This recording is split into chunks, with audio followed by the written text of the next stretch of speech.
Bom dia a todas, a todos.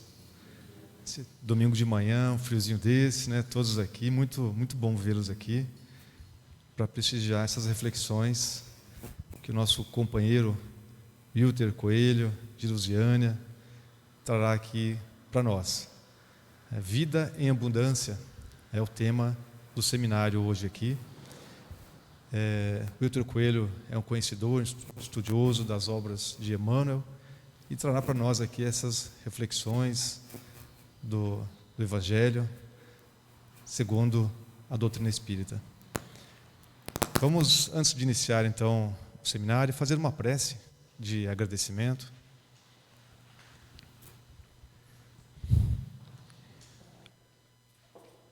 Mestre Jesus, aqui reunidos nesta manhã tão agradável, pedimos calma, serenidade, pedimos que possamos estar abertos em nossos pensamentos, mas também em nossos sentimentos, no sentido de melhor aproveitar tudo o que nos será dito, tudo o que nos será apresentado pelo amigo, pelo irmão Wilter, neste seminário. Que as suas palavras possam tocar fundo no nosso ser, enquanto espíritos imortais, interessados na evolução. Dessa forma, pedimos à equipe espiritual desta casa que permaneça conosco, nos inspirando, nos confortando e nos animando nesta nossa caminhada. Muito obrigado.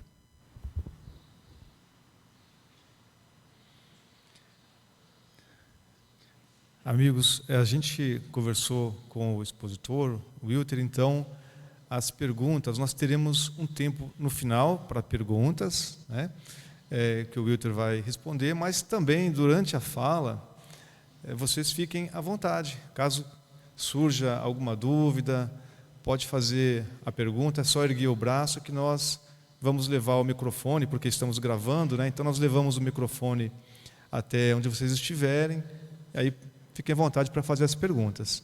Até em razão disso também, caso queiram sentar um pouco mais para frente, para ficar mais perto, para ficar mais aconchegante, facilitar também aí a questão do microfone, fica o convite aí, tá, para vocês chegarem mais para frente um pouco, se quiserem, tá certo? Nós teremos um intervalo às 9h30, mais ou menos 9h30, com um chazinho, um cafezinho, né, um lanche ali no pátio, que está sendo arrumado ali atrás, organizado, tá bem? Então, a ideia é essa, até 9h30, um intervalo, e depois faremos a retomada do seminário. Acho que era isso. Então, Wilter, passo a palavra para você. Fica à vontade.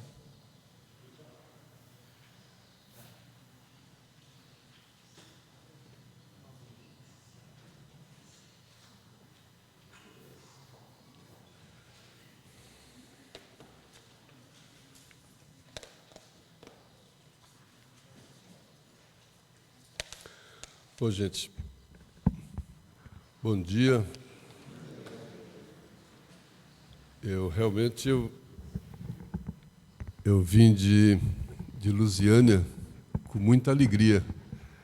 Gosto dessa casa, gosto desse ambiente, gosto desse viés evangélico que a gente sente aqui nessa casa, desse viés evangélico que a gente sente nas preces, essa prece que pede para o nosso sentimento ficar atento. Tempo, a gente sempre teve tempo, mas a gente sempre jogou tempo fora. Engraçado, né? E hoje a gente tem um tempo juntos, um bom tempo juntos. Todos nós temos dificuldades, problemas, cada um deixou filho, coisas para fazer, lazer, descanso, quanta coisa cada um deixou para estar aqui nesse momento agora, né? E qual a razão da gente estar aqui nesse momento agora? É uma fé religiosa, mas uma religiosidade meio cega, que historicamente já trouxe tanto problema para a gente. Nós já fomos, inclusive, escravizados pela fé, pelo exercício inadvertido da fé. E hoje a gente vem acordando cada vez mais. O tempo tem feito cada vez mais sentido para a gente. Tempo é uma coisa que não dá mais para a gente falar, meu tempo é de quem? Meu tempo é para quê? Né? Meu tempo é da minha consciência. Meu tempo não é nem meu mais. Porque se o tempo for meu, eu vou gastar o meu tempo com os meus prazeres. Eu vou gastar meu tempo com aquilo que eu quero, com aquilo que me faz bem, para as tendências inferiores que eu ainda trago. Mas aí a gente começa a acordar e fala, bom, meu tempo hoje é o tempo da consciência. Mas como o tempo da consciência? Não é ali que está inscrito a lei divina?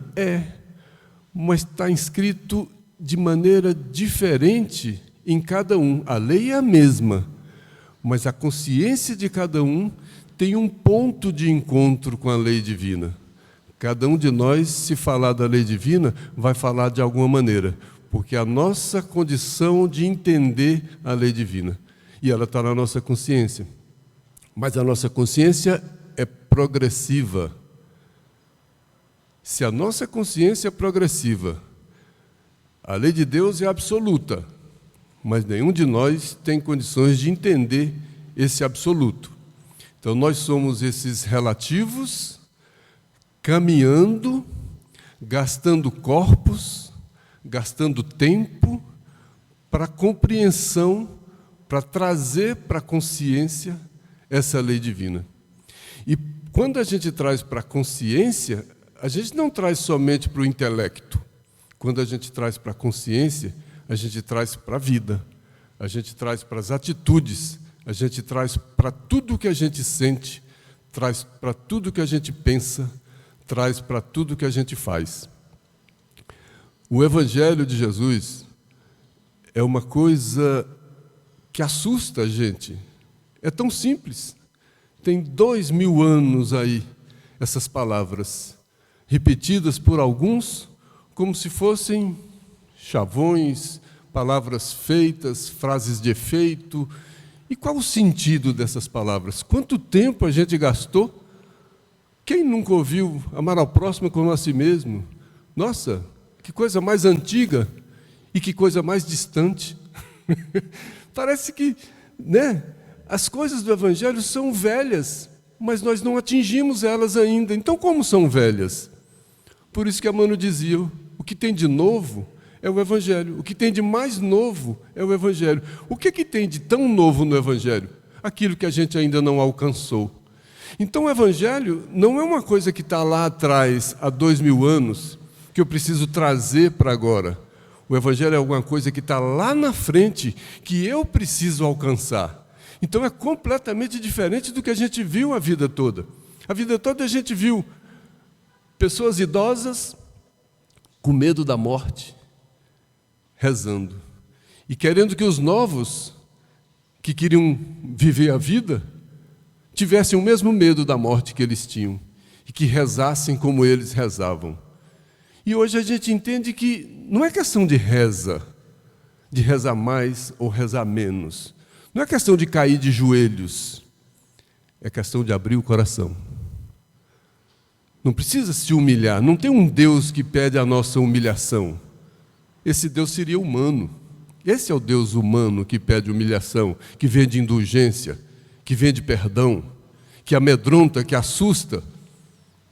Esse Deus que a gente procura não está em comparação com nada, com ninguém, é esse absoluto. E que a gente, como relativo, está tão distante. Mas teve gente que dizia, eu e o Pai somos um. Então teve gente que compreendia essa verdade dessa vida, mas disse também que para compreender essa verdade e para compreender essa vida, existe um caminho.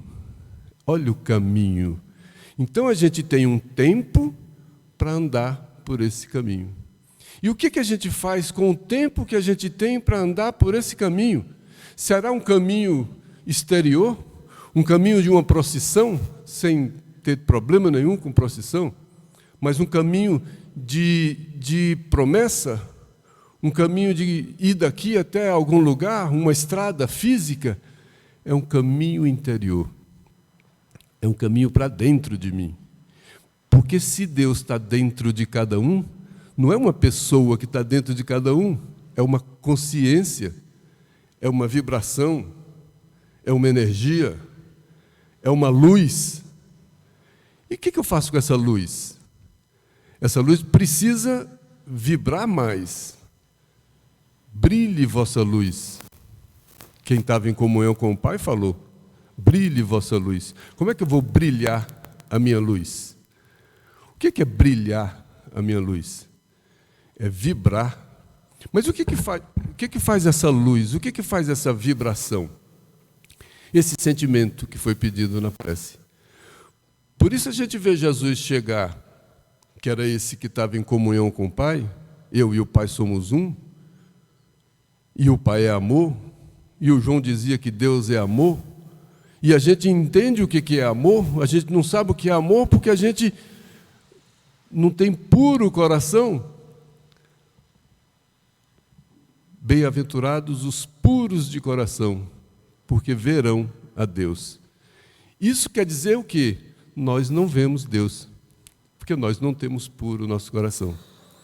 Nosso coração é cheio de intenções, é cheio de vontades, é cheio de imperfeições. Eu não consigo limpar os meus interesses, as coisas que ofuscam esse Deus que eu preciso enxergar, que o meu coração não é puro. Se eu estou falando de Deus aqui,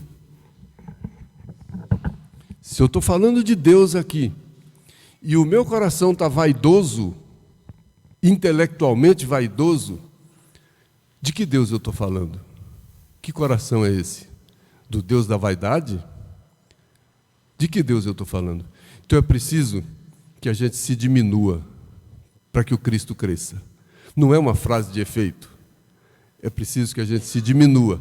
E se diminuir não é rastejar, é perder um pouco da arrogância, é perder um pouco da prepotência, é perder um pouco do orgulho, é perder um pouco do egoísmo, porque a gente tem fé, a gente tem religiosidade, mas é tudo para mim e eu sou o melhor.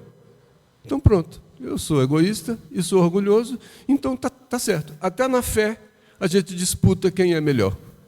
Qual fé que é melhor? Qual cristão que é melhor? Será que tem cristão melhor? Tem caminhos, e cada um usa os corpos, que hoje a gente vai falar muito, dessas figuras que o Evangelho usa.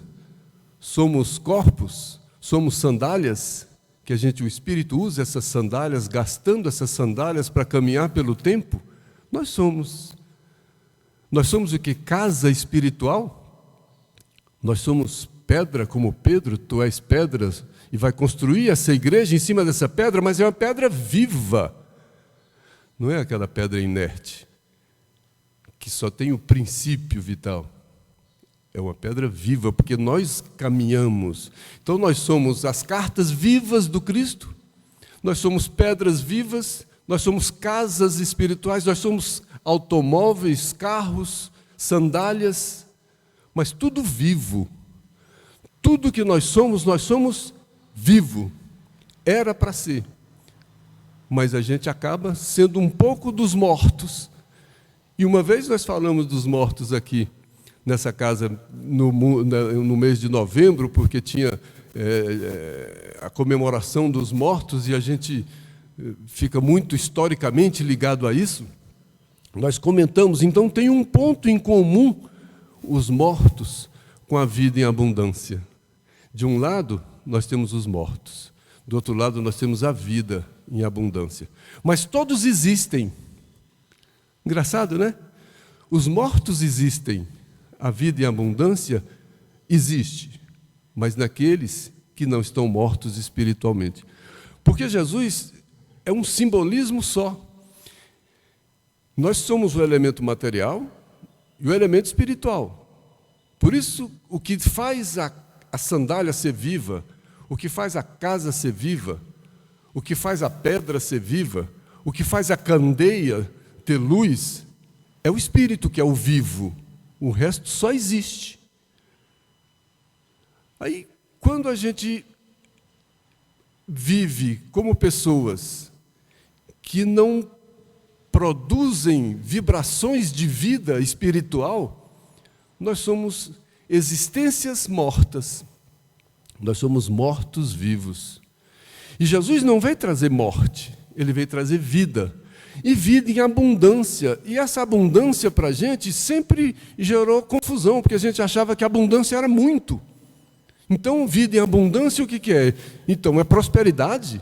Jesus veio trazer vida em abundância, o que é? É prosperidade. Então, se eu for crente em Jesus, se eu for cristão, eu vou ter vida em abundância, eu vou ter casa, eu vou ter carro, eu vou ter dinheiro, eu vou ter tudo. Que abundância é essa? Abundância de imperfeição? Não estou dizendo que carro é imperfeição, que dinheiro é imperfeição, não. Os meus desejos imperfeitos, eu posso ter tudo, mas o que eu faço com tudo que eu tenho? Qual o olhar que eu tenho para as coisas que eu tenho? Qual a utilidade que eu dou para as coisas que eu tenho? As coisas servem para mim ou servem para mais pessoas? Quando as coisas servem só para mim, é complicado. Até a pobreza. Se a minha pobreza servir só para mim, é uma pobreza egoísta. E se a minha riqueza servir para mais pessoas, não é uma riqueza egoísta. Então a questão não é o ter ou não ter. A questão é o que fazer com as coisas que eu tenho. O que dá vida. O meu dinheiro pode ter vida em abundância. E a minha falta de dinheiro pode ter morte. Olha só. Então não é simples assim, né? Quem tem é um coitado. E quem não tem, esse vai ser bem-aventurado. Então basta ser pobre. Não é isso. É pobre de espírito. E não aquela pobreza de espírito da humildade que está no Evangelho. É pobre de vida espiritual. Esse é o morto. E é esse o assunto que a gente vai trazer hoje. E felizmente a gente vai ter tempo para conversar. E para conversar com calma. Eu espero que eu me diminua para que esse Evangelho chegue, como pedido na prece, que esse Evangelho chegue nos corações, porque esse Jesus que estava em comunhão com o Pai, ele poderia ter chegado de qualquer forma, né? Ele poderia ter chegado rico, ele poderia ter chegado com dinheiro, com poder econômico, poder financeiro, poder político, ele poderia ter chegado em Roma, e foi chegar lá no Oriente. Por que será? Olha só, o que é puro de coração? Porque ele queria que a palavra chegasse limpa, a palavra não chegasse influenciada pelo dinheiro, pelo poder, pelas coisas. A palavra chegou pura. Ou eu chego pela palavra, ou eu chego pelas influências da palavra. Olha como é diferente. A palavra dos poderosos traz a força do poder. A palavra dos ricos traz a força da riqueza. A palavra dos mentirosos traz a força da mentira. Então a palavra traz a força de quem produz essa palavra. Por quê? Porque a palavra fala do que está dentro do coração. Olha como tudo, Jesus falou de tudo naquelas frases que a gente achava que era frase de para-choque de caminhão. Mas está tudo lá e a gente precisa estacionar esse caminhão e parar para olhar aquele para-choque. Porque não é um para-choque, é vida em abundância. E é essa vida em abundância que precisa tocar o coração. Jesus não veio fazer outra coisa. Ele podia fazer uma revolução política, ele podia fazer uma revolução sociológica, criar um novo modelo de sociedade, pela economia, pela política, por todas as razões. Ele podia ser o imperador romano. Ele foi o perseguido, porque trouxe a palavra pura, limpa, despida. A palavra despida. É o coração despido, é o coração puro, é o coração que nós não temos. Qual o sentimento que eu tenho quando eu me relaciono com as pessoas, com cada um? Meu coração está despido? Nós não somos isentos, nós não temos isenção. Quem não tem isenção não tem puro esse coração. Nós somos tendenciosos. E como a gente é orgulhoso e como a gente é egoísta, qual a nossa tendência? Qual a impureza no coração? Eu sou o melhor e para mim primeiro. Então eu distorço tudo. Por isso que a doutrina fala que o orgulho e o egoísmo estão na base das nossas imperfeições. Porque são lentes que a gente coloca para distorcer a nossa visão do mundo. Então eu boto uma lente de um egoísta, eu boto uma lente de um orgulhoso e enxergo o mundo do ponto de vista do orgulhoso e do ponto de vista do egoísmo. Vai ser difícil. Vai ser difícil chegar nesse coração. Tem muitas portas, tem muitos entraves. Aí imagina um espírito chegar com essa missão, tocar os corações. Que missão? Sozinho, pela manjedoura, sem a força do dinheiro, sem a força do poder, sem a força da sociedade, sem nada, mas com um grande poder de estar em comunhão com o Pai, de conhecer o mecanismo de funcionamento do mundo, das energias e das coisas. Mas ele não usava esse poder, esse conhecimento, para amedrontar, para assustar. Ele usava para despertar. Usava para curar. Mas quando ele curava, qual era o sentido? Quando ele dizia, vá e não peques mais. Curei, mas se liberte. Então, até quando ele curava, ele alertava, olha, se fizer de novo, se continuar no mesmo ritmo, vai trazer a mesma consequência, porque é uma realidade universal da lei divina, causa e consequência. E a doutrina fala de tudo isso. Então, quais as causas que nós damos na vida? Tudo que eu faço é uma causa e vai trazer uma consequência. Será que eu avalio as causas que eu dou? Eu vivo reclamando das consequências que eu recebo, mas não vejo as causas que eu dei. Eu vivo falando no futuro, mas eu não estou construindo o futuro, porque eu estou dando causas diferentes do futuro que eu espero. Eu desejo um futuro assim, e dou uma causa contrária ao futuro que eu desejo. Tem uma mentira aí. Tem uma coisa irreal aí. Eu quero a vida eterna. Eu quero ficar em paz. Eu quero me iluminar. Mas tudo que eu faço é o contrário. Onde é que está essa mentira? Eu estou enganando quem? Será que eu cair de joelhos e eu vou resolver essa questão? Não vou resolver essa questão caindo de joelhos. Eu vou resolver essa questão me transformando. Então, essa vida em abundância, quando Cristo traz, Ele traz a possibilidade de eu me transformar. Não dá mais para passar a responsabilidade para ninguém. A gente nasce e qualquer dificuldade, mãe, pai, a gente chama, mãe, pai. Tem gente que fica velho e ainda está, mãe, pai. Mas está chamando mãe, chamando pai, a mãe e o pai resolvendo tudo para a gente. E a gente não aprende a resolver nada. Cresce um pouquinho, aí a professora, tia, tia. Aí depois é o governo, sabe? E depois é Deus. Que Deus? O Deus da mãe, da professora, do pai, do governo. A gente acha que Deus é pai, mãe e governo. Não é isso. Não é isso. Eu tenho que construir isso. Eu não sou uma casa espiritual. Eu não sou uma pedra viva? Eu não sou uma carta viva do Cristo? O que faz essa carta ser viva? Significa que aquilo que eu faço reflete os ensinamentos do Cristo. Então, se aquilo que eu faço não reflete os ensinamentos do Cristo, a minha carta é viva do egoísmo, não é carta viva de Cristo nenhum. Não adianta eu falar que eu sou carta viva do Cristo. Eu sou carta viva, sim, mas eu sou carta viva das minhas imperfeições. Eu sou carta viva do meu egoísmo. Eu sou carta viva do meu orgulho. Não vai ser cair de joelhos que vou resolver essa minha imperfeição. É uma luta. Mas para isso a gente dispõe de tempo, que é uma graça. É esse tempo que a gente sai de casa num domingo de manhã para tentar usar esse tempo. Não dá para sair de casa num domingo de manhã, deixando o filho, deixando o descanso, deixando tanta coisa para fazer, para sentar e ouvir coisas que não têm um sentido para o coração, que não me transformam. Eu não posso sair daqui igual. Eu não posso sair daqui como eu cheguei. Eu não posso passar uma manhã inteira e voltar para casa. Perdi meu tempo. Nossa, gastei uma manhã inteira, podia ter descansado, podia ter feito tanta coisa. Estou aqui com a coluna doendo, cansado de tanto sentar e ouvir, e nada. Só tirou minha paciência, só perdi minha paciência.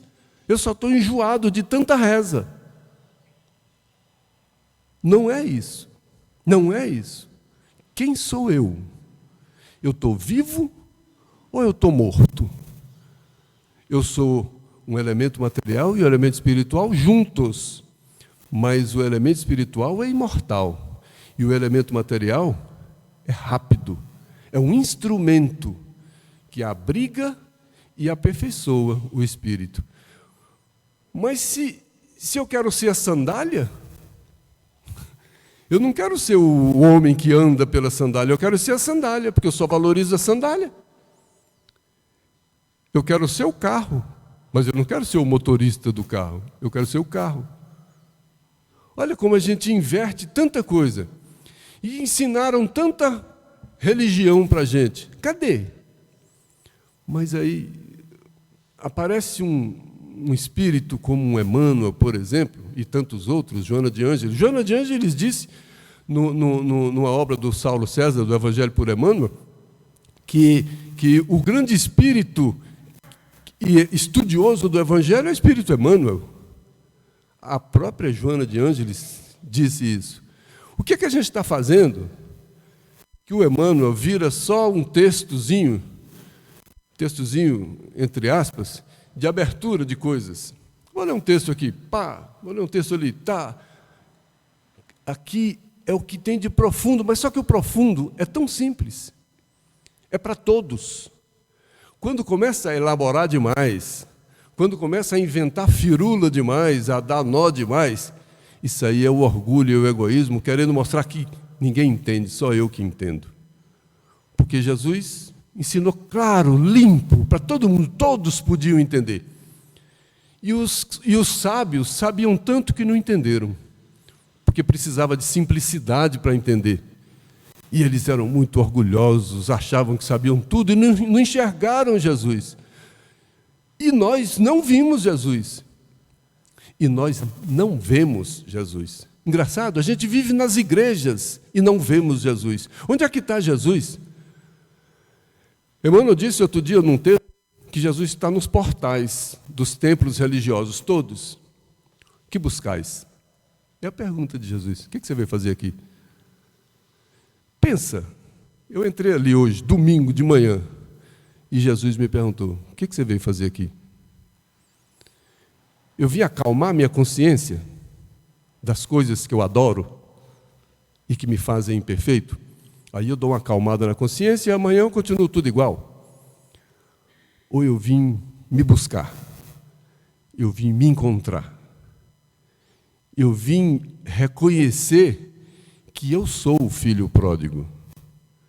Eu vim reconhecer que eu sou Paulo de Tarso, que eu também estou na porta de Damasco, nas portas de Damasco, mas que Jesus cega quando ele chega, porque eu não consigo, é muita luz para tanta ignorância. E ele cega. E Paulo de Tarso ficou cego 3 dias. Não enxergou nada lá fora. Mas nesses 3 dias ele enxergou tanta coisa lá dentro.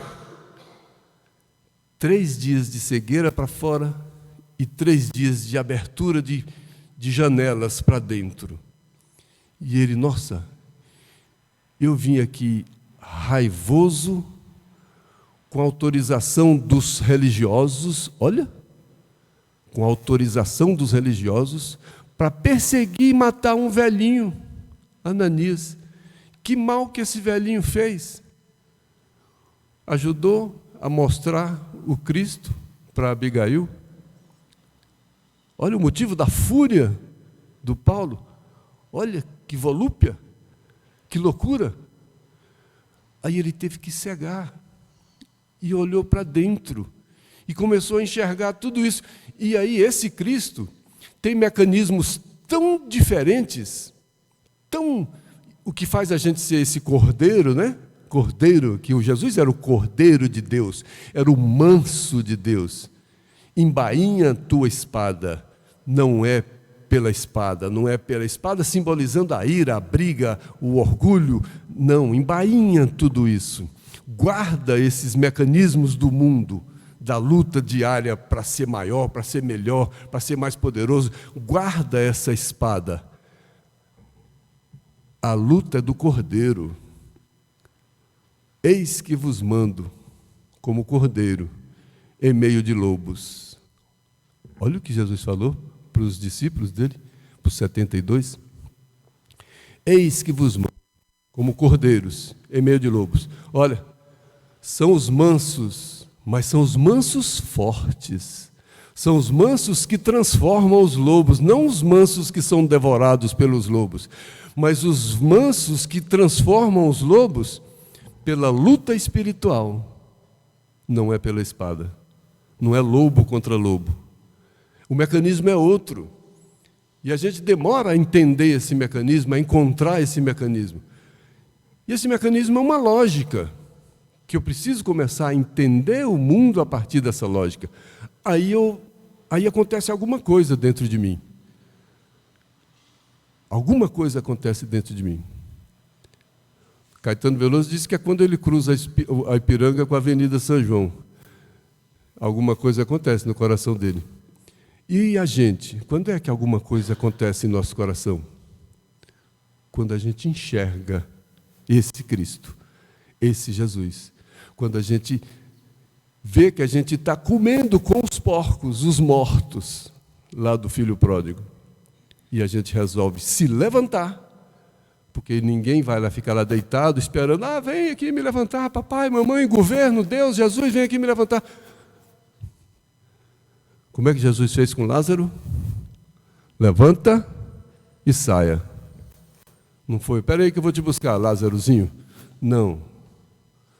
Levanta, sai de dentro, desenfaixa. O que é desenfaixa?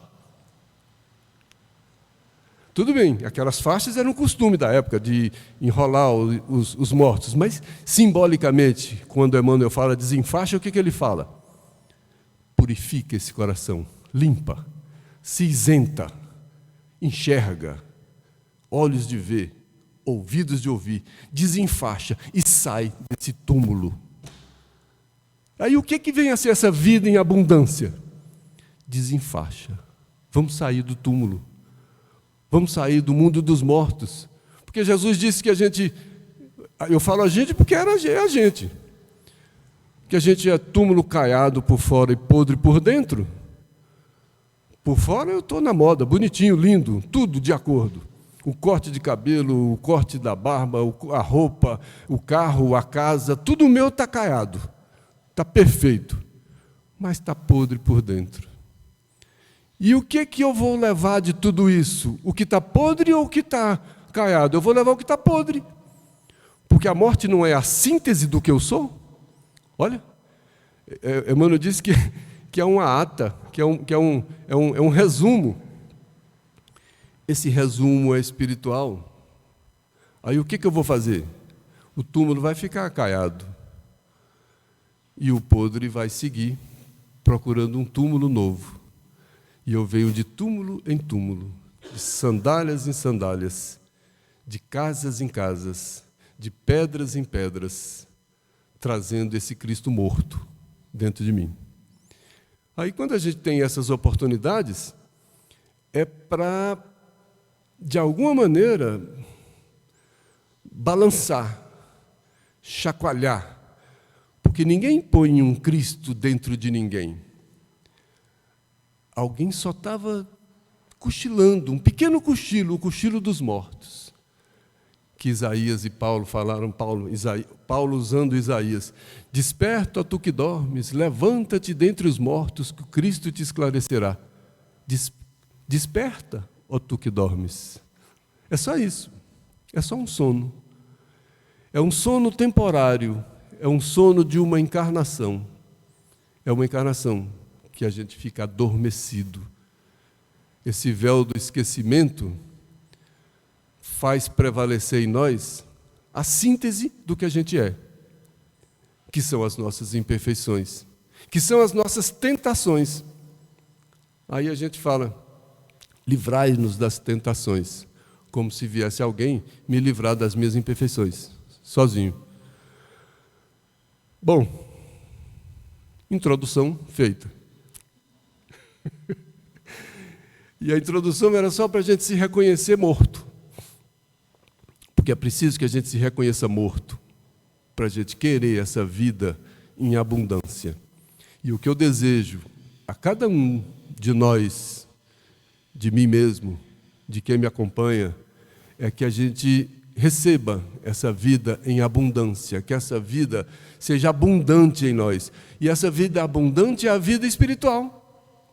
Ela é abundante porque ela é da imortalidade. Ela não é temporária. Eu fiz como a gente tem tempo, e é gostoso a leitura do Emmanuel, os comentários do Emmanuel. Eu fiz um roteirozinho, eu até passei para a direção da casa, um pequeno roteiro, com algumas colocações rápidas do Emmanuel, pequenos trechos, só para a gente refletir. E esses trechos tiveram um critério: mortos e vivos.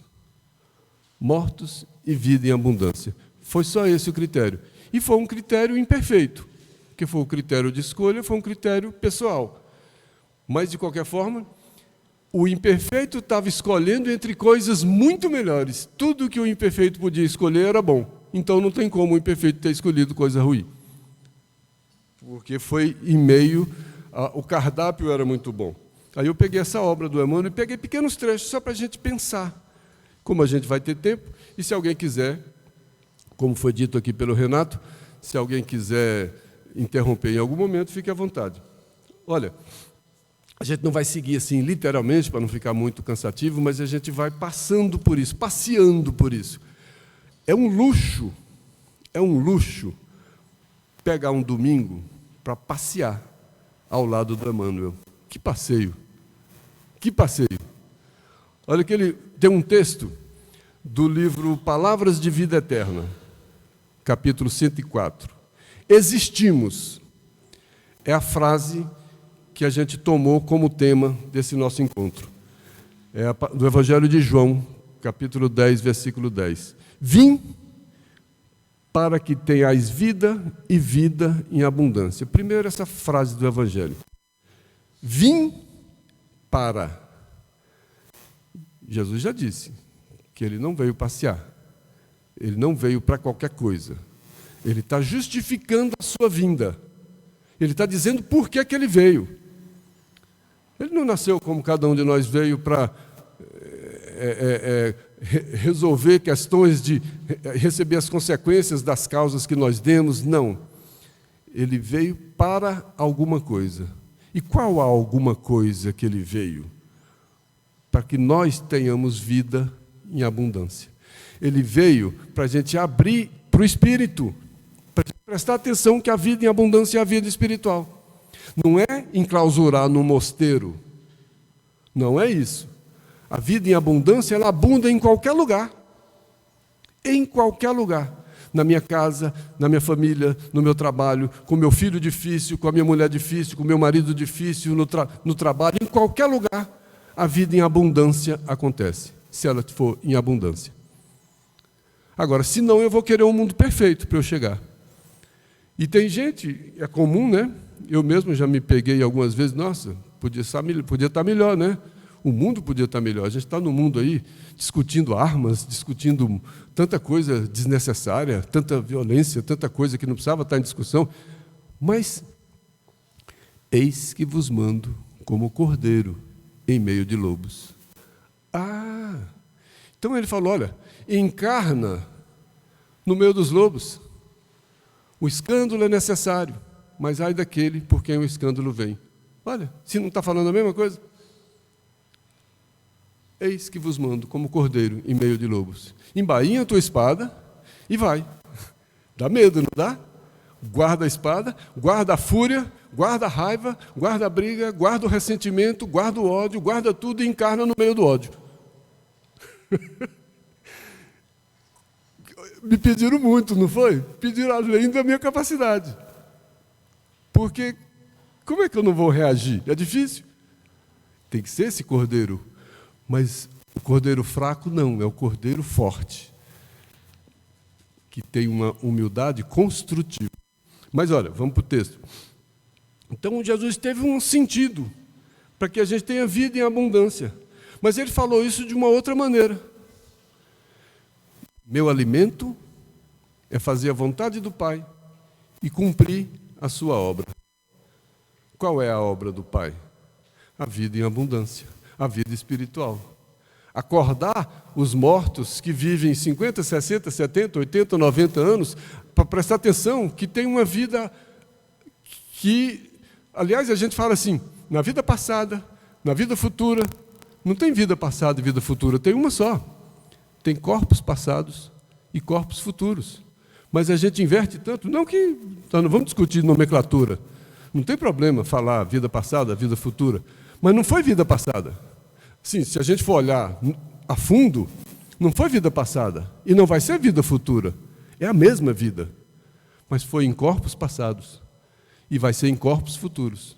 Mas o corpo futuro vai ser compatível com a síntese do Espírito. Então, aquilo que esse corpo da agora possibilitar como instrumento para a construção e aperfeiçoamento do Espírito, vai ser o próximo corpo. Então, eu estou construindo o meu próximo corpo. De alguma maneira, eu estou construindo o meu próximo corpo. Porque buscar primeiro o reino de Deus é sua justiça. Porque é justo. Não é presente. É justo. Aí, nesse texto, o Emmanuel só comenta. Existimos, todos estamos aqui, existimos. Ele diz que a pedra existe, a planta existe, o animal existe. Então está tudo aí, como princípios, como espíritos, né? Existem almas nos passos diversos da evolução. Desde Leon Denis já falava, né?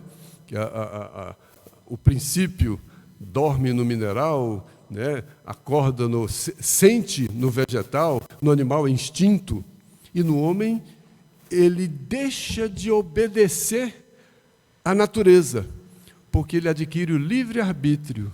Aí, a partir do homem, a partir da razão, eu não vou ficar na pedra, no vegetal, no animal. Ninguém fala dos saltos, não é essa a discussão. Mas nós estamos falando do homem, que o homem não tem mais somente que existir. Existir para o homem é pouco. É pouco. Existem almas nos vários pontos da evolução. Almas que estão caminhando aí, cada uma por seus próprios pés. Paulo já dizia, o bem vai vencer o mal debaixo dos vossos pés. Então, não vai debaixo dos pés de ninguém. Nem do professor, nem do pai, nem do governo, nem de Deus, nem de Jesus. É debaixo dos vossos pés. Então, a luta é nossa. Não dá para terceirizar essa luta. Eu acho que um ponto que a gente tem que acordar de vez é esse. Não dá para transferir a luta. Aí Emmanuel fala, Jesus não transferiu a cruz para ninguém. Ele veio mostrar, ele foi crucificado. Ele não transferiu a cruz para ninguém. É como se estivesse mostrando, olha, cada um tem o seu, cada um vai viver o seu. Não vai dar para transferir. Jesus podia falar, não, ó, eu não vou ser crucificado, não, eu sou Jesus, tem tanta gente aí, põe um aí no meu lugar. Em sentido espiritual, aí não está mais falando do elemento material. Aí está falando do outro elemento, que é o elemento imortal. Em sentido espiritual, viver é algo diferente de existir. A vida é a experiência digna da imortalidade. Então, aqui já botou uma diferença total entre viver e existir. É possível existir estando morto para a vida. Agora nós temos que existir, porque nós existimos, e dentro da existência buscar a vida em abundância. Porque a vida em abundância tem alguém que trouxe o caminho, que é essa verdade, e da vida. Os mortos existem, sem vida. Não tem vida em abundância, estão mortos. Deixa os mortos enterrar os seus mortos, Jesus já falava. Quando aquele jovem quis seguir Jesus e, eu estou pronto, pode dizer qualquer coisa que eu sigo, e Jesus falou, olha, vai lá, vende tudo, e vem e me segue, e vamos lá. E ele falou, opa, Jesus, não vai dar.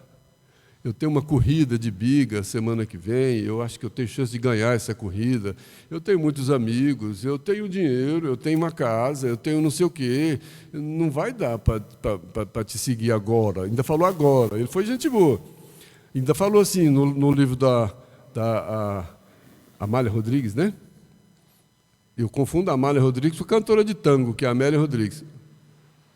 Se eu falei a cantora de tango, depois vocês mudam aí. Não é a cantora de tango, não. É a do Divaldo Franco.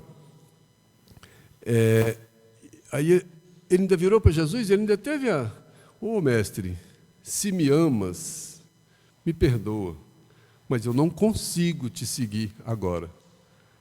Que derrota, não foi? Que derrota. Jesus falou, tudo bem. Vai lá, deixa os mortos enterrar os seus mortos. Ou que queria enterrar seu pai também, vai lá, deixa os mortos enterrar seus mortos. Olha como isso não é uma palavrinha qualquer. Isso é de um simbolismo imenso. É de um simbolismo imenso. Buscar primeiro o reino de Deus e sua justiça, o que é? Buscar primeiro o mundo espiritual. Não é buscar primeiro uma igreja, é buscar primeiro o mundo espiritual. Porque Jesus falou também na prece para os apóstolos, Pai, não peço que os tires do mundo, mas que os livres do mal. O que Jesus disse? Olha, é no mundo mesmo, vocês não vão sair do mundo não. Eis que vos mando como cordeiro em meio de lobos. É aqui no mundo, não reclama não, no mundo tereis tribulações. E o escândalo é necessário, porque no mundo imperfeito é cheio de escândalo. O que tem aqui é escândalo. Então, vai como cordeiro no meio dos escândalos, e vive esses escândalos, mas embainha a tua espada. Esse é o caminho da vida em abundância. Olha como a porta é estreita. É muito estreita. Está difícil passar nessa porta. É muito difícil passar nessa porta. Não basta cair de joelhos e botar a mão para o céu. Não é assim. Não é assim. Ensinaram errado para a gente. Não é assim.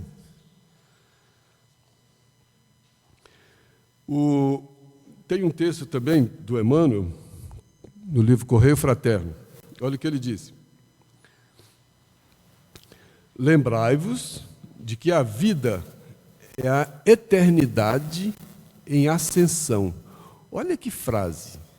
A vida é a eternidade em ascensão. A vida é essa eternidade que cresce dentro de mim. Por isso ela vai ficando abundante, à medida em que eu consigo entrar nessa vida abundante, que eu saia do mundo dos mortos. Porque se eu ficar no mundo dos mortos, a vida para mim não vai ser essa eternidade em ascensão. Vai ser, sabe quando Emmanuel diz que a gente tá chumbado na terra? A gente fica chumbado. A gente fica morto. A A gente gosta do mundo dos mortos, né? A vida é essa eternidade em ascensão. Como é que se reconhece o verdadeiro espírita? Pela sua transformação moral e pela força que ele faz em vencer suas imperfeições. O que é isso? Quando ele está eternizando, está com a sua eternidade em ascensão. Aí ele está com a sua transformação moral e vencendo as suas imperfeições. Aí eu estou entendendo. E Emmanuel pede só para a gente lembrar. Não tem imposição, porque é livre-arbítrio. Eu posso esquecer disso. Desperta outro que dorme. Tem a lembrança. Mas se eu quiser ficar dormindo, eu posso. Lembrai-vos de que a vida é a eternidade em ascensão. Então, viver é ascender. Viver é elevar. Então, salvação não é o bombeiro que me salva. Salvação é libertação, é elevação, é sublimação, é essa ascensão. E quem ascende? A cada um segundo sua obra. Infelizmente, tem essa regrinha. Não dá para pegar uma carona. Aqui a gente pega. Meu pai é poderoso, meu tio é diretor, o outro é presidente, o outro já tem dinheiro, o outro tem não sei o quê. Aqui eu pego várias caronas. Mas na vida em ascensão, essa não vai dar. Essa não vai dar. Tem muita mãe, muito pai esperando um filho querido. Vem cá, meu filho. E o filho não consegue ir, que ele está esperando alguém para fazer para ele. Porque sempre fizeram. Ele foi educado assim. Sempre alguém fez para ele. Era o príncipe. Era a princesa, meu príncipe. Que mandava em tudo, abria as portas, e tudo para o príncipe, tudo para a princesa. E o príncipe não aprendeu a fazer nada. E a princesa não aprendeu a fazer nada. E o príncipe não teve vida em abundância, e a princesa não teve vida em abundância. E depois não aprendeu a ter. Como é que faz com esse príncipe e como é que faz com essa princesa? Vai se revoltar. Mas deixa o príncipe lá. E ele pediu para a gente lembrar que a vida é essa eternidade e ascensão. Então, a vida é vida espiritual, porque é eternidade. Se fosse o corpo, não seria a eternidade. Não tem corpo eterno. Então, de cara, ele já está dizendo que a vida é a imortalidade, é espírito. A vida não é corpo, a vida é espírito, porque é a imortalidade em ascensão. Aí ele pede para a gente não esquecer também de que, em qualquer condição, só no cultivo do amor puro a gente consegue edificar a imortalidade. Eita! A vida em abundância se constrói com o amor. E o amor puro. Essa palavra puro caiu aí de onde? Caiu aí para dizer que é aquele amor desinteressado, que é aquele amor isento, que é aquele amor limpo, daqueles que têm puro coração, porque verão a Deus. Então, vida em abundância não é simples assim. Não é para qualquer um. É o nosso desafio. É o nosso desafio. É muito grande o nosso desafio para a gente ficar tão acomodado como a gente fica. É muito grande o nosso desafio. Não é brincadeira. Não é uma rezinha que vai resolver. Parece que eu sou contra a oração. Não é. Oração é um dos maiores instrumentos que a gente tem de ligação com o alto. Não tem um instrumento maior para me fortalecer nesse processo de crescimento espiritual do que a prece. Sabe por quê? Porque a oração é alguma coisa que está além de mim, é uma conexão que eu faço com alguma coisa que está além de mim, senão eu fico igual o cachorro correndo atrás do rabo, dentro de mim mesmo. Eu sou sempre eu, com a minha lógica. Eu fico dentro de mim, circulando dentro de mim. E a oração é alguma coisa que me tira desse círculo vicioso do eu mesmo. Aí, quando eu faço uma oração, eu acho que alguma coisa que está nesse ciclo vicioso dentro do egoísmo, dentro do orgulho, se quebra. E eu abro uma brecha, eu racho, dá uma pequena rachadura nessa parede do coração. Quando tem uma pequena rachadura nessa parede do coração, entra luz. E o que é essa luz? Amor. O que é amor? Deus, vida e abundância. Não tem outro jeito.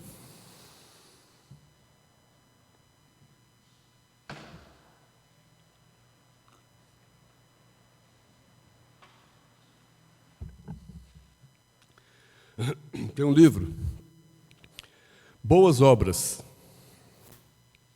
As referências estão aí, a gente não vai perder tempo em ficar repetindo referência, não, porque as referências estão no texto. Nosso tempo é mais precioso, embora as referências sejam completamente necessárias, mas elas já estão aí. Olha que coisa linda. Pois somente o coração tem o poder de tocar o coração. Isso não é Jesus puro? Como é que Jesus conversou com as pessoas? Pelo coração, tocando os corações. Não agrediu ninguém, não forçou a barra em ninguém. É tudo com livre arbítrio, sem imposição. Não é na marra, não é no medo, não é na pressão. É livre. Porque só livre o coração fala. Porque se o coração falar sem a liberdade, ele fala por medo, ele fala por interesse, ele fala por qualquer outra razão. E a razão pura, a verdade, o amor, não obedece a outras razões senão a razão pura do amor. Isso não é brincadeira. Isso não é brincadeira. A razão do homem puro, isento. Qual é o seu interesse quando você me dá bom dia? Quando você chega no trabalho, quando você dá bom dia para o chefe e não dá bom dia para o porteiro. Quando você enxerga um e não enxerga outro. Será que é bondade? Você, nossa, meu chefe estava no maior sufoco, eu fui gente boa, ajudei ele. Por que você não ajudou aquele que você não conhecia? Porque foi puro, essa ajuda foi pura. Foi puro interesse. Sem exagero, um pouco de exagero faz bem também, mas o interesse, porque não foi puro. A nossa pureza é uma coisa difícil, é difícil. Jesus foi puro, por isso ele veio pela manjedoura, por isso ele não teve poder, por isso ele não teve dinheiro, porque ele teve que ser, olha, quem quiser, venha, vinde a mim. Quem vinde a mim? Os cansados, os aflitos, aqueles que cansaram de dar cabeçada, aqueles que cansaram de viver como mortos, que querem a vida em abundância, vinde a mim, eu sou o caminho, a verdade, a vida. Está dito, né? E a gente vai distorcendo esses ditos pelo nosso interesse. Porque se a nossa consciência é o ponto de contato com Deus, com a divindade, com essa verdade, a nossa consciência sendo progressiva, a gente estaciona a consciência e o nosso ego vai justificando as coisas. Aí eu vou fazendo coisinhas para justificar, para o meu ego justificar, e eu vou justificando as coisas e vou ficando em paz. Mas é a paz do mundo, não é a paz do Cristo. É a linguagem do amor que traz a vida em abundância. Outro, dicionário da alma.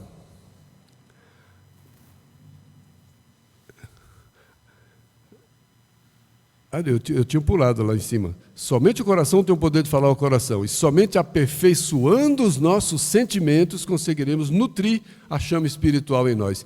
Então, como é que eu vou nutrir essa chama? Como é que eu vou trazer luz? Jesus falou, brilhe vossa luz. Como é que eu vou brilhar essa luz? Aperfeiçoando o quê? O sentimento, porque ali é a casa do amor. Então, não tem outra coisa. Mas que sentimento? A avareza é amor? É, mas é amor ao dinheiro. Egoísmo é amor? É, mas é o amor exagerado, a mim mesmo. Então, tudo é amor, mas a gente adoece o amor. O amor é essa força divina que é derramada sobre todos nós, o tempo todo. Mas a gente é como um transformador. Essa força divina vem, passa por nós e sai de nós à nossa maneira, porque nós não somos as cartas vivas do Cristo.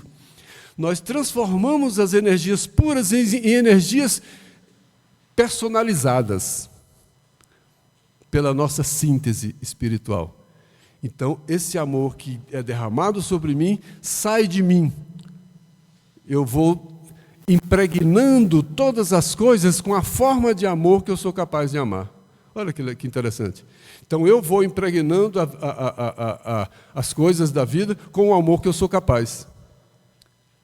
A minha avareza é o amor que eu sou capaz. O meu ciúme é o amor que eu sou capaz. Está dito, né? Luz e silêncio. Dicionário da alma. A existência, olha que agora está falando do período curto da vida. A existência entre as criaturas terrestres, a encarnação, é uma porta divina que se abre à nossa firme vontade de trabalhar e renascer. Então, olha a grande oportunidade. É uma porta divina, mas é uma porta estreita. Não dá para passar por essa porta com todas as minhas imperfeições, que as minhas imperfeições vão se agarrando ali e não vão passar. Eu vou ter que me libertar de um monte de coisa que me engrossa e me impede a passagem por essa porta, porque eu não consigo passar por essa porta recheado de tantas imperfeições. Eu preciso me libertar de um monte de coisa que me impede de passar por essa porta, e são imperfeições espirituais. A existência é uma porta divina. Então, é uma oportunidade divina de eu passar por aí. Passar para quê? Né? Ele diz a firme vontade de trabalhar e renascer. Sem vontade não vai. Tem que ter essa força, tem que ter essa vontade. Sem vontade não vai. A vontade é a força, é o motor. Quem movimenta é a vontade. Por isso o livre-arbítrio. Quem movimenta todo esse mecanismo é a vontade. Se eu perder a vontade, por que Jesus falou, tende bom ânimo? Tem essa vontade. Porque se eu não tiver essa vontade, se eu não tivesse bom ânimo, nada meu funciona. Aí eu preciso ter essa vontade, acima de tudo, tende bom ânimo. Eu venci o mundo. Ó, eu venci o mundo, por que eu venci o mundo? Eu não tive medo, Jesus. Eu não tive medo de Pilatos, eu não tive medo de Caifás, eu não tive medo da cruz, eu não tive problema com a negação do Pedro, eu não tive problema com a traição do Judas, eu não tive problema com o abandono das pessoas. Eu venci tudo isso, eu fui maior do que todas essas coisas. Eu venci o mundo. Nada disso me pegou, porque eu estava acima de todas essas coisas. Eu venci o mundo, eu estou acima dessas coisas do mundo. Tem de bom ânimo. Então, essas coisas do mundo me acabam, me arrasam. Por quê? Porque eu não venci o mundo me vence. Se o mundo me vence, eu sou escravo do mundo. Como é que se o mundo me vence, eu sou escravo do mundo, eu posso falar que eu já me libertei? Eu sou um escravo do mundo. Porque o que me vence, me escraviza. O vício me vence, me escraviza. A vontade de falar mal me vence, me escraviza. O ciúme me vence, me escraviza. A fofoca me vence, me escraviza. O ressentimento me vence, me escraviza. Só uma panorâmica, veja quanta coisa me escraviza. Como é que eu posso falar que eu sou livre? Livre é fazer o que eu quero? É a maior escravidão, porque eu sou incapaz de fazer o que eu devo. Eu só sou capaz de fazer o que eu gosto. Fazer o que gosta, os animais fazem, por instinto. Agora, fazer o que não gosta, fazer o que deve ser feito, aí tem que ter coragem, aí tem que ter vontade, aí tem que ter princípio, aí tem que ter valor moral, ou o valor é outro. Aí é o cordeiro valoroso, que aprende a fazer não somente o que gosta, mas aprende a fazer o que deve. Porque o que deve vem de onde? Quem traz o dever? A consciência. E é a consciência o meu ponto de ligação com a lei divina. Então, se a consciência é o meu ponto de ligação com a lei divina, o dever é aquilo que me cabe. E cada espírito retorna à Terra com as aflições que lhe dizem respeito. O que é que me diz respeito? Fazer o que eu tenho que fazer. Fazer essa leitura, seguir a mim mesmo.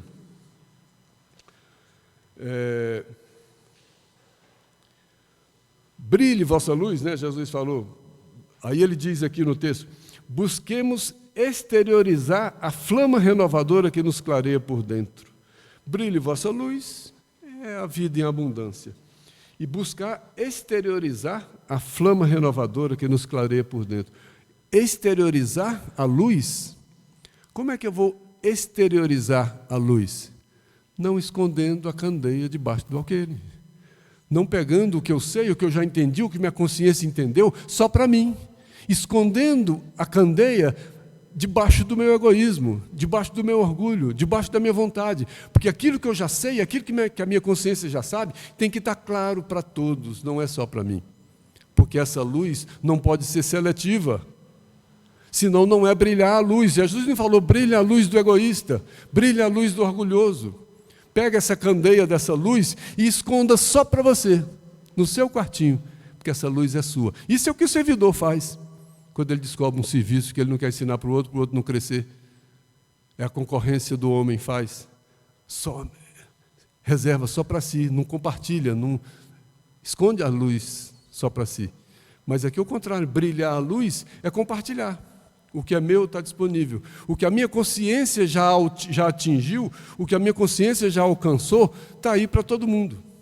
Então, eu vivo a minha consciência. Eu não escondo a minha consciência debaixo da minha conveniência.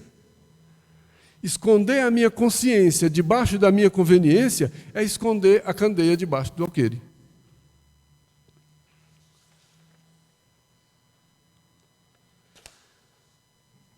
Façamos nossa luz. Ele não está dizendo que alguém vai fazer a minha luz. O título já sugere que cada um faz a sua própria luz. Façamos nossa luz. A angústia do nosso plano procede da sombra. A nossa tristeza, a nossa dificuldade, não vem da luz, ela vem da sombra. Porque é a sombra que traz as imperfeições. E as imperfeições que de uns e outros que fazem isso. O escândalo é necessário, mas ai daquele por quem ele vem. Então, cada um traz suas sombras e a gente vive entre sombras uns dos outros. Sombras diferentes. A sombra de um atinge o outro, que a sombra dele atinge o outro, a sombra do outro. E a gente é sempre essa pessoa que tira a espada e está pronto para a briga, e está pronto para a luta. E a gente não é esse cordeiro. A escuridão, que é o contrário do amor, a escuridão invade os caminhos em todas as direções. Olha, eu sou acesso a tudo. Tudo me toca de alguma maneira. Todas essas, olha as sintonias. Olha a frequência. A minha frequência traz sintonias. E essas sintonias me invadem em todas as direções das minhas imperfeições.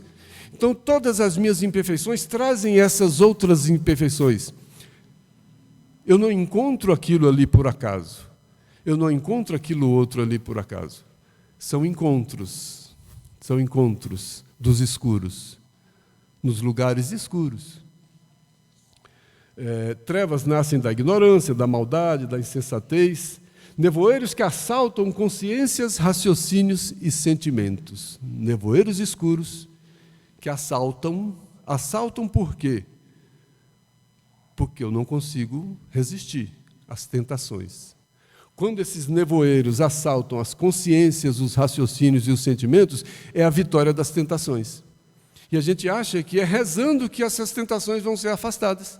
Afastai-nos das tentações. Então pronto, já rezei, alguém vai me afastar das tentações.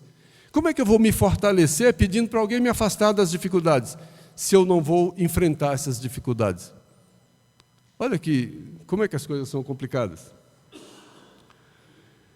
Nossa necessidade básica é de luz própria. A necessidade básica do corpo é o alimento, tem até a cesta básica. É o alimento, são as necessidades básicas do corpo, fisiológicas e etc. E a necessidade básica do espírito? É a vida em abundância, é a luz.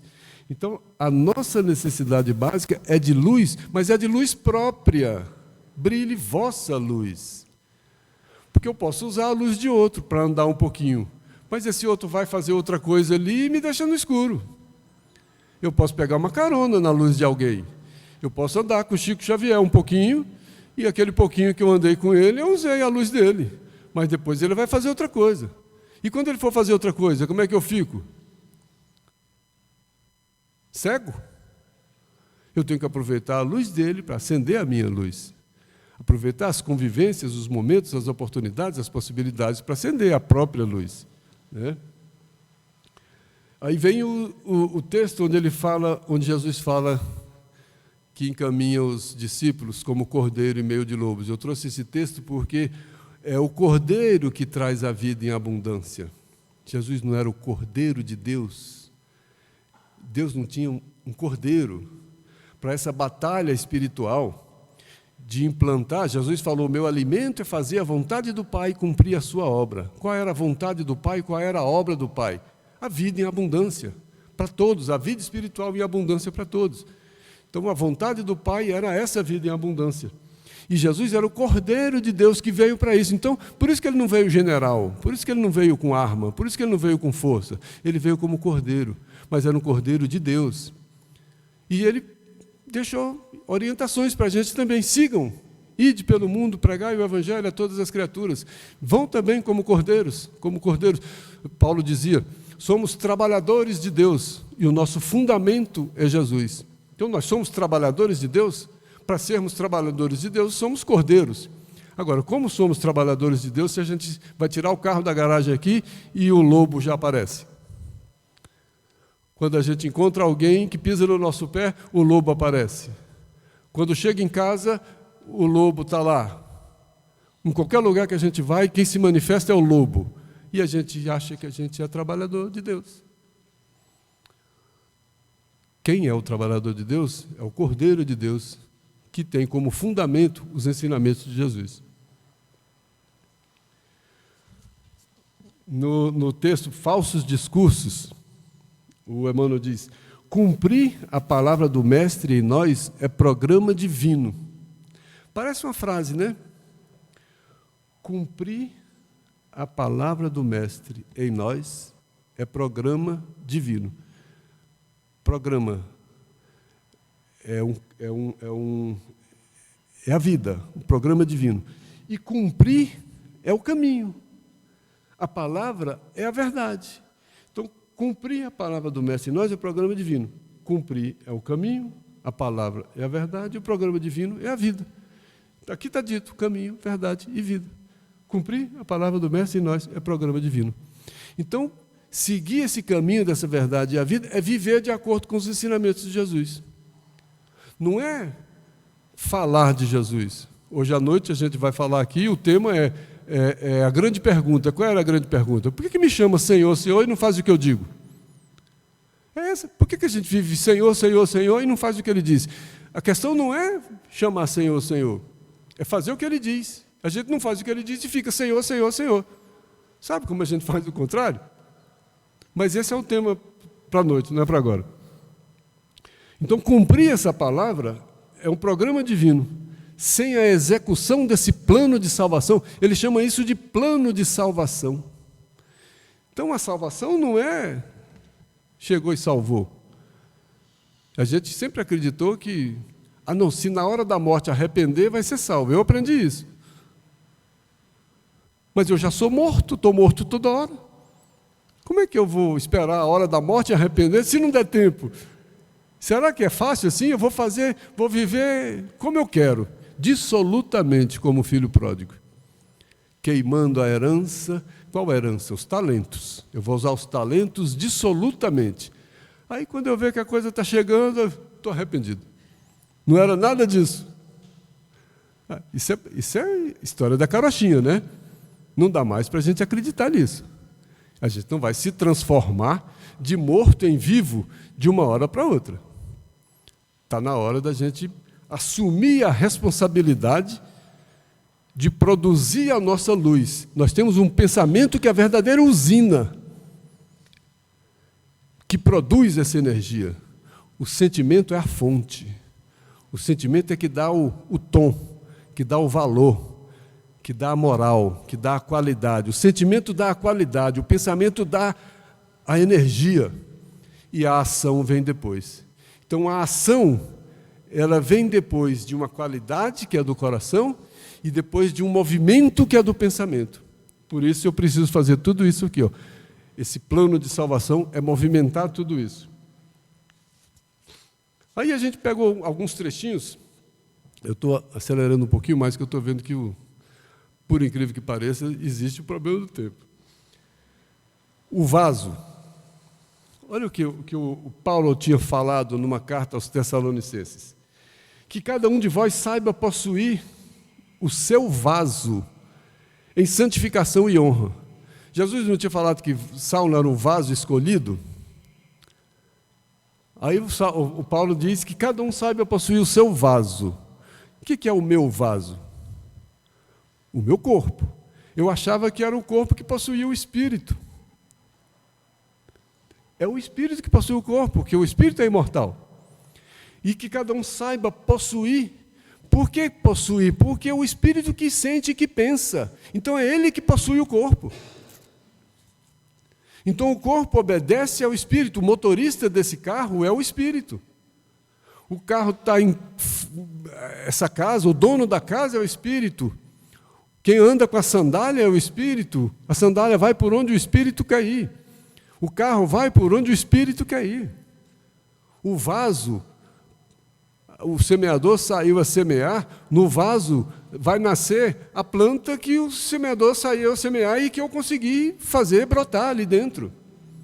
O que tem dentro desse vaso? Só imperfeições? Está aqui dentro, está no sentimento.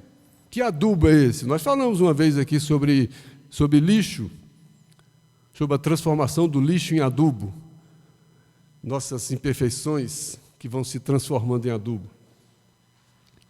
Aí o Emmanuel vem e diz: o vaso da criatura é o corpo que lhe foi confiado.